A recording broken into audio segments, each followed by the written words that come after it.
What do insanely poor people buy that ordinary people know nothing about?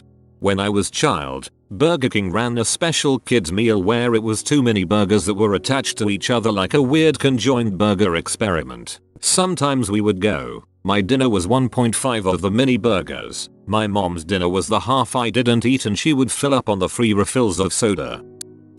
I had a really odd childhood. Until age 9 my family would have been classed as upper middle class. Then my father left and my mum went bat crap crazy. From 9 to 18 we were dirt poor. I remember being 10 years old and our weekly treat was to go to the Littlewoods Cafe. I think they went bust, and they did a 99-page 5-piece breakfast. We shared that among my mum, brother, sister, and me. One of us got the extra item. We'd take turns. As an adult I have made sure my children will never know poverty because of excellent memories like that. Nothing motivates you more than memories of fighting over a solitary sausage.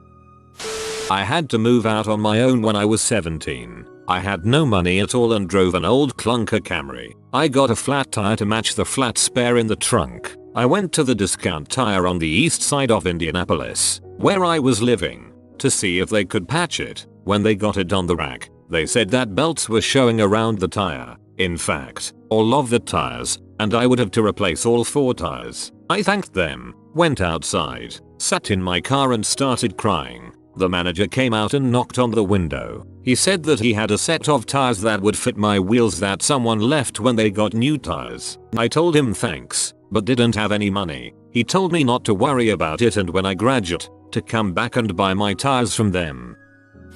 Growing up my family had its moments of struggle. Our public transport system at the time had tickets which were simply hole punched with the date and month, not the year. So we'd save them and store them neatly in envelopes marked by month and concession or full fare. After a few years of saving tickets we pretty much had free train and bus travel for the next 10 years. Until they changed the ticketing system to electronically stamped tickets with barcodes. Mine were done by color and letter. I would see people with plastic baggies full of bus tickets, trying to find one that matched the current day's color and letter. My office only has a unisex bathroom so it has the facilities for men and women. Naturally there's a tampon machine, and tampons are only 5 cents. Once a month I'll work late, get a roll of nickels and fill up a grocery sack with tampons for my wife. Good man. Extended stay housing or motels hotels. When you can't qualify to get an apartment because you don't have proof of income, you end up wasting more money to stay for a week at extended day housing or a cheap motel. It sucks ass having no home being a transient. I promise myself never to be in the same situation again.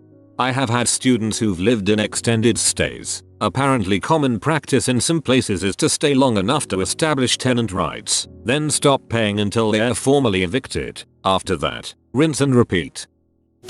I was so poor once that I would go to Long John Silver's and order a water and crunchies, which used to be free, then sit there and watch the people that would dine in. It was amazing how little they ate, and then they would leave without dumping their tray off in the trash. Fries, hush puppies, chicken, fish, all untouched. No, I didn't eat a piece that was bitten off of. I once saw a woman order a 2-piece fish and more for her kid, that ate 1 hush puppy and a few fries, and then left the rest of it there. It was the best I had eaten in weeks. Glad that's behind me now. I'm surprised they let you stay without buying anything.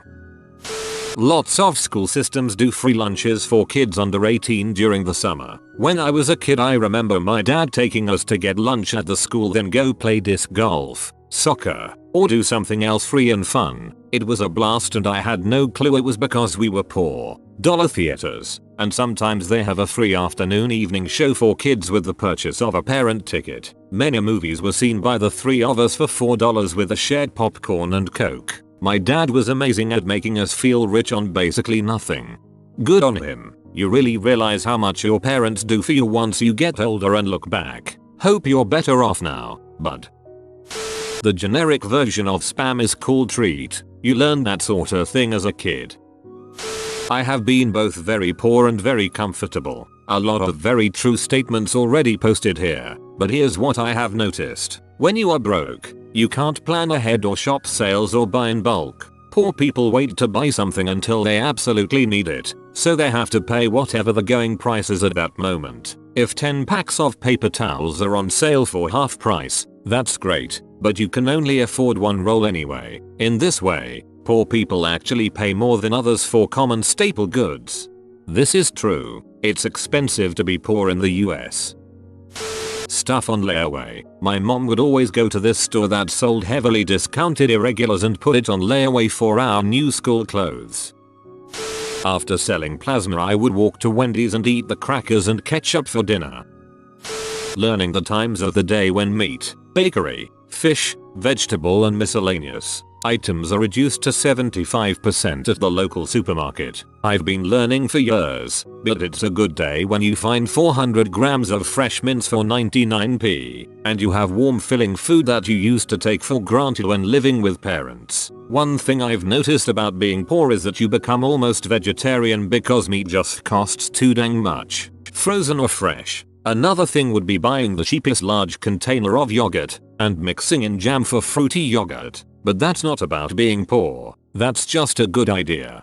I make a good living and I do the yogurt thing. Still saves a ton and I honestly like it better because I can make it less sweet than the pre-mixed stuff. Even still buying Fage yogurt, I save about $5 a week doing my yogurt that way. Doesn't seem like much, but that's over $250 a year, and every little thing helps when you have crushing student loan debt you're trying to murder.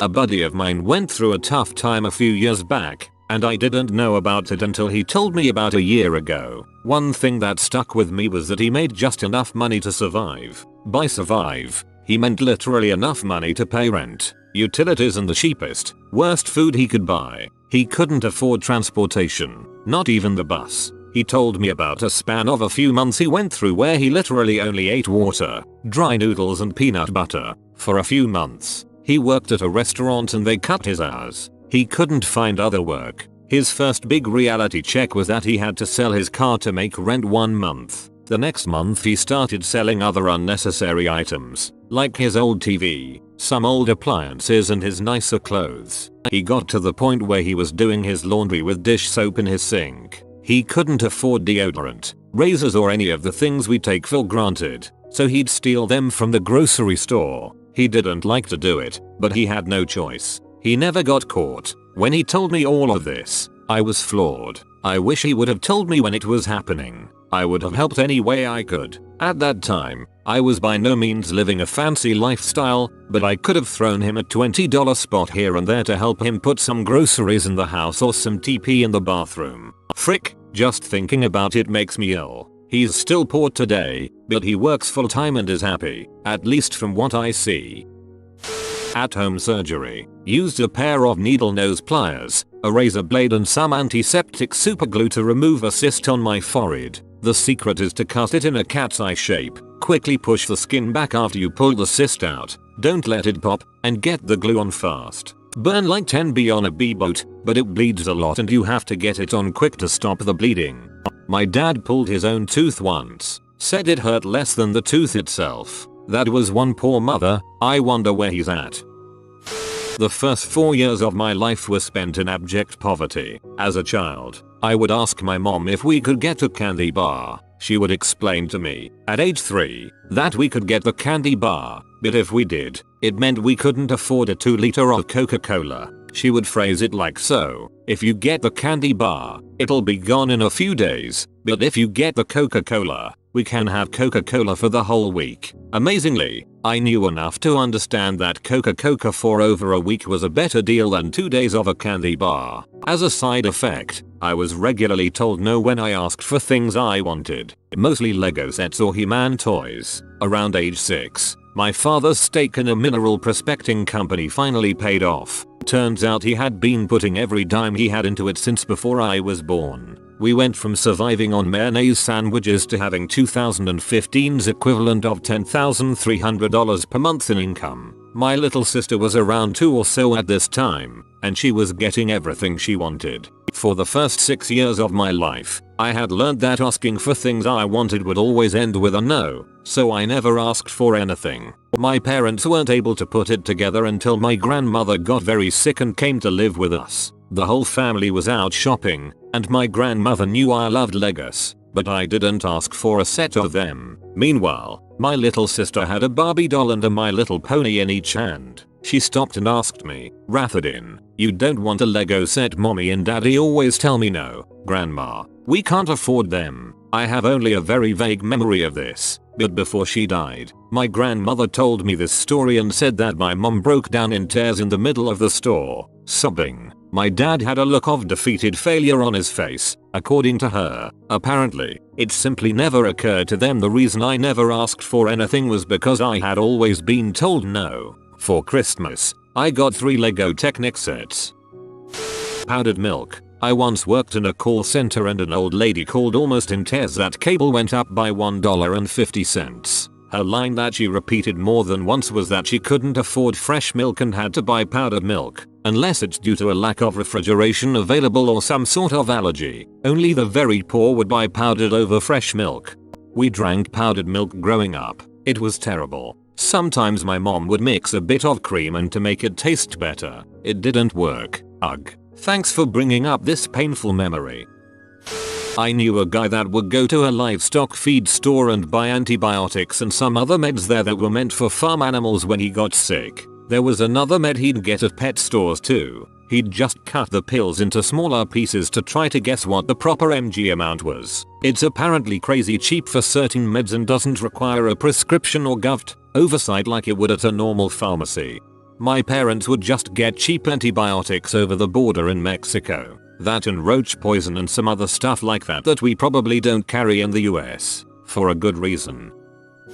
Growing up was interesting regarding money. My mom was a hoarder and I lived in a house with trash including animal waste everywhere with no heat or running hot water. I used to take jugs of water and put them on my front porch to warm up enough to bath with. The house was failing apart and the tub was actually sinking into the ground so we wouldn't use it, so I made a hole in the corner of my basement floor so it would drain. The worst was winter. The water never got warm because of the cold and my hair would be frozen since there was no heat. It took me a long time to figure out this wasn't normal. What made everything worse was she was abusive and made us poor with her spending. She made about $1,000 a week or more and would give it to charity so others saw her in a positive light. They didn't know about the house. Once she even won the lottery and got $82,000 and gave it all away. All I asked was for a trailer so we had someplace to get warm or shower, but she saw nothing wrong with our life. There would also be days she gave our food money away and I wouldn't be able to eat if there was no school. My mother is a bee and we have no contact anymore. On the awesome side, I have 4 kids and a 3-level house with 4 bathrooms.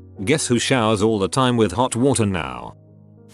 About a year ago, I was addicted to alcohol. 4,000 kilometers from home, dropped out of school and living in my 20-year-old car. I got so used to eating microwaved potatoes that I considered walking into a 7/11 and pocketing a handful of mayo packets while pretending to buy a hot dog, a special treat. I grew up distinctly middle class and generally did not want for much. My recent experience has really put into perspective the difficulties experienced by people who are or have been in similar situations to myself, but bear the burden of direct responsibility to kids and family. Things have gotten a lot better since I've accepted the help of other people. Seriously, even relatively tiny gestures of kindness will go a long way with someone who is literally struggling for survival. Never underestimate the impact you can have upon another person's life. I'd probably be dead by now if it weren't for the unconditional love and support of friends, family, and random strangers. Instead, I'm 25, relatively healthy again, and back in school trying to finish off my engineering degree. If you've taken the time to read this, then thank you. It means a lot.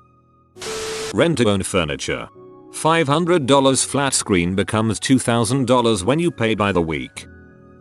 Oh god. Bags of frozen veggies and a couple packs of ramen can make a family meal. I used to buy these awful frozen chicken discs wrapped in bacon. They were terrible, filled with gristle and just nasty. Eating those with rice and frozen corn was a real treat. I ate Kraft Dinner, mac and cheese, every day for about 2-3 years because that was all I could cook while my mom worked. I could have made SpaghettiOs, but I hated those. That for dinner, and one of those cheap 99-cent pack donuts from the grocery store for breakfast. Lunch was bologna sandwich and an apple. Finally, when I was about 10 or 11, I started teaching myself how to cook from my mom's old cookbooks, so my meals got a lot better. All carbs, and cheap fats, scalloped potatoes, rice and cheap meats. My local bus service used to have paper transfers, so you'd pay your fare, get the paper transfer that was good for an hour, and then you'd use it for the next bus. But if you were only going to the station,